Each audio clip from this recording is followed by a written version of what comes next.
WhatsApp अब users को updates tab में एड्स दिखाएगा ताकि मेटा नए रेवेन्यू सोर्स बना सके। लिलो एंड स्टिच के एक्टर डेविड एच.के. बेल का हाल ही में निधन हो गया। इटली पीएम मेलोनी और फ्रांस प्रेसिडेंट मैक्रों की G7 समिट में सीक्रेट मीटिंग वायरल। G7 नेताओं ने पश्चिम एशिया संकट में शांति की अपील की और इजराइल के आत्मरक्षा के अधिकार का समर्थन किया। अमरनाथ यात्रा के दौरान 1 जुलाई से 10 अगस्त तक पूरे यात्रा मार्ग को नो फ्लाइंग जोन घोषित किया गया। जस्टिन बीबर ने सोशल मीडिया पर गुस्से की समस्या और खुद को टूटा हुआ महसूस करने की बात मानी। केदारनाथ में हेलीकॉप्टर सेवाएं फिर से शुरू हुईं। पर्यटकों को मौसम के अनुसार यात्रा प्लान करने की सलाह दी गई। हरियाणा मॉडल शीतल की हत्या के मामले में उसका संदिग्ध बॉयफ्रेंड गिरफ्तार हुआ। सामंथा रुथ प्रभु ने पाप्स पर गुस्सा किया और कहा, स्टॉप इट गाइज। संयुक्ता ने पुरी जगन्नाथ और विजय सेतुपति की अगली फिल्म ज्वाइन की। मेकर्स ने सोशल मीडिया पर वेलकम किया। खामेनेई का अंजाम सद्दाम हुसैन जैसा हो सकता है, इजराइल के रक्षा मंत्री ने चेताया। अक्षय कुमार ने हेरी फेरी 3 में परेश रावल के विवाद पर कहा, उम्मीद बनाए रखी है। गृह मंत्रालय अग्निवीरों के सेवा उपरांत करियर प्रोग्रेशन के लिए समन्वय करेगा और एक पोर्टल शुरू करेगा।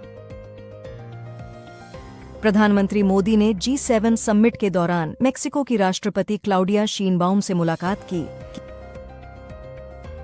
110 भारतीय छात्रों को तेहरान से सुरक्षा के तहत निकाला गया, भारतीय दूतावास ने मदद की। भारत की महिला हॉकी टीम को अर्जेंटीना से 1-4 की हार मिली। दीपिका ने पेनल्टी कॉर्नर पर एकमात्र गोल किया।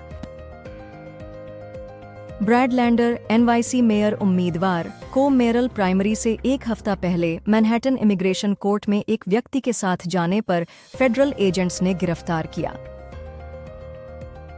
कनाडा के पीएम मार्क कार्नी ने G7 समिट में पीएम मोदी का स्वागत किया, जो 10 साल बाद कनाडा गए हैं। ICC 2027 29 वर्ल्ड टेस्ट चैंपियनशिप में छोटे देशों के लिए 4 दिन के टेस्ट को मंजूरी देगी, लेकिन भारत, ऑस्ट्रेलिया और इंग्लैंड 5 दिन के टेस्ट खेलते रहेंगे। 23 वर्षीय युवा क्रिकेटर दीर्घ पटेल, जो गुजरात के थे और यूनिवर्सिटी ऑफ हडर्सफील्ड में पढ़ते थे, अहमदाबाद एयरपोर्ट से उड़ान भरते समय हुए विमान हादसे में मारे गए। एयर इंडिया प्लेन क्रैश में 134 DNA सैंपल मैच हुए। 124 शव परिवारों को सौंपे गए। सरकार ने सेंसस 2037 में जाति गणना न होने की अफवाहों को खारिज किया। एयर इंडिया की सैन फ्रांसिस्को से मुंबई फ्लाइट कोलकाता में तकनीकी खराबी के कारण रुकी, यात्री उतारे गए। गोडरेज प्रॉपर्टीज पुणे के अपर खराड़ी में 16 एकड़ जमीन पर RS3 100 करोड़ का हाउसिंग कम रिटेल प्रोजेक्ट डेवलप करेगी। माधवन और फातिमा सना शेख की रोमांटिक ड्रामा आप जैसा कोई 11 जुलाई से नेटफ्लिक्स पर स्ट्रीम होगी। ट्रंप ने मैक्रों के ईरान इजराइल युद्ध में संघर्ष विराम के दावे को गलत बताया। रूस के ड्रोन और मिसाइल हमले में यूक्रेन में 15 लोग मारे गए और 116 घायल हुए। एयर इंडिया की Ahmedabad London flight operational issues के कारण कैंसिल हुई। मारुति सुजुकी का लक्ष्य 2030 तक 35% वाहन रेलवे से भेजने का है। स्मृति मंधाना ने 771 रेटिंग पॉइंट्स के साथ ICC ODI बैटिंग रैंकिंग में पहला स्थान फिर से हासिल किया। केंद्रीय रेल मंत्री ने मानेसर स्थित मारुति सुजुकी इंडिया लिमिटेड में भारत के सबसे बड़े automobile GatiShakti multi model cargo terminal का उद्घाटन किया। एयर इंडिया ने सुरक्षा जांच के कारण 6 अंतर्राष्ट्रीय उड़ानें रद्द की, जिनमें लंदन, अमृतसर और दिल्ली दुबई शामिल हैं। UIDAI ने मुफ्त ऑनलाइन डॉक्यूमेंट अपडेट सेवा की समय सीमा जून 2026 तक बढ़ाई। डीजीसीए ने कहा कि एयर इंडिया के बोइंग 787 विमानों की जांच में कोई बड़ी सुरक्षा चिंता नहीं मिली। ईरान ने नए हमले किए, लेकिन इजरायल ने ज्यादातर मिसाइलें रोकते हुए एयर रेड वार्निंग्स हटाईं। फिल्म बॉर्डर 2 की तीसरी शूटिंग शेड्यूल पुणे के नेशनल डिफेंस अकादमी में शुरू हुई, जिसमें सनी देओल, वरुण धवन, दिलजीत दोसांझ और आहान शेट्टी शामिल हैं।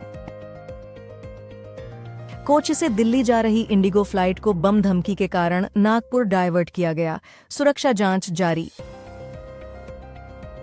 पाकिस्तान आर्मी चीफ असीम मुनीर को अमेरिका में प्रवासी पाकिस्तानी प्रदर्शनकारियों ने मास मर्डरर कहकर विरोध किया। विनफास्ट ने इंडिया में कस्टमर सर्विस नेटवर्क मजबूत करने के लिए ग्लोबल अश्योर के साथ पार्टनरशिप की। टाटा पावर ने उड़ीसा में सस्ते रूफटॉप सोलर प्लांट के तहत घर घर सोलर से क्लीन एनर्जी को बढ़ावा दिया। ट्रंप बोले अमेरिका का ईरान के आसमान पर पूरा कंट्रोल है।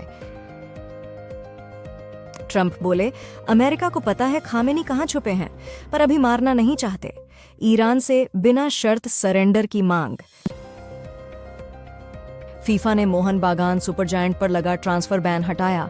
अब क्लब नए प्लेयर्स साइन कर सकता है।